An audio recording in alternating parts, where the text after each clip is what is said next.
Are you ready? Are you ready for the truth? And today I want to share 3 truths about your customers.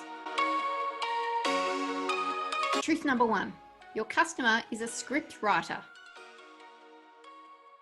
Whatever you tell your customer will be slotted into their existing narrative of how the world works. It's known as the narrative fallacy. In other words, people tend to bind facts and events together and look for some sort of cohesion even where none exists. It means that your customer will have a perspective on how they think the world works, and your perspective will either fit in with that narrative or it won't. As a result, they'll be drawn to information that confirms their view of the world. This is the confirmation bias, whilst reactively distorting any information that doesn't affirm their perspective, because it creates cognitive dissonance. What does that mean for you? Well, the first thing it means is that you need to understand their view of the world. What assumptions are they basing their view on their industry or their marketplace? If you want to crack open their perspective and get them to consider a new way of thinking, you first have to uncover reasons why their existing narrative is flawed. Then, to start rewriting this narrative, you have to get them to agree that there's something wrong with their status quo. And finally, then you can introduce this new storyline. Here's an example. In order for me to get people interested in the field of behavioral economics and exploring human behavior in a different way, I first have to point out why our existing ideas about human behavior have flaws. And so I talk about, for instance, the say versus do gap, or the fact that we don't always make rational decisions. Once they've agreed that these problems exist and that's a frustration in their business, that's when I can start to introduce a way to resolve the issue. If you're interested in exploring with a customer a different perspective, the Zorro technique might help. So check out this link. The second truth about your customer: they are the hero of the story. Yes, not only are they writing the story, but they're making themselves the hero.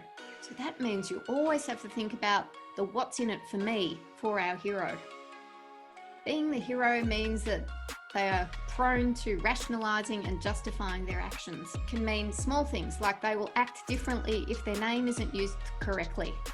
They may excuse some of their own poor behaviour if they're otherwise good. They may even internalise credit for their own success whilst externalising blame, whilst attributing other people's success to external factors and blaming failures on the person. So what does it mean for you? Always have a what's in it for them. Presentations and proposals will absolutely tank if you bang on about yourself. Remember, they're the hero, so they want to hear a narrative which supports that perspective. Lead with insights about them or their industry so that they become intrigued and they want to hear more. And whatever you do, spell their name correctly. You'll find more information about that in a blog that I've linked to below. So what does that look like in real life? Well, for instance, in my proposal, about 75% of it is about them. Only do I talk about myself towards the back end of that process.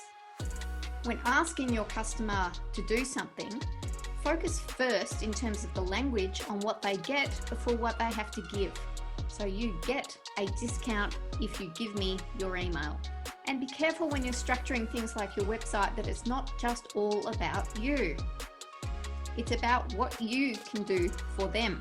So don't prioritize your history and your philosophy on your homepage.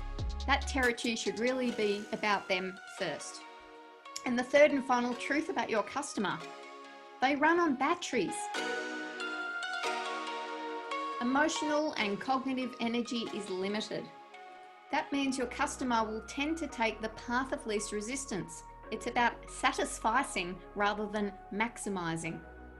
You might have seen this in the supermarket. They know that we're going to get exhausted by all those decisions, so they cram the checkout aisle with all sorts of sweets, because that's when we're at our most impulsive and have least self-control. So being battery powered means that your customers will leave things as they are when they're tired.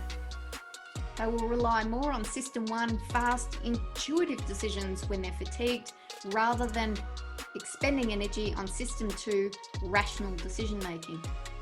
But the good news is they may follow recommendations if they trust you. So a question for you is, what state of energy do you want your customer in? A high energy customer might be more open to change, but they also might ask more questions and be more critical. A low energy customer can be a good or a bad thing. If they're a passive, negatively disposed customer, it might mean that they become quite dismissive. But if they are passive but positively inclined, your customer will probably follow your suggestions.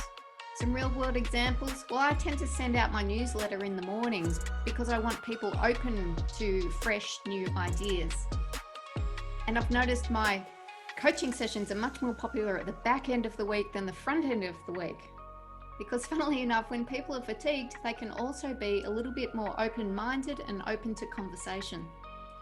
So those are 3 truths about your customer. Hope you found it interesting. If you did, please give it a like. Otherwise, I shall see you again next time.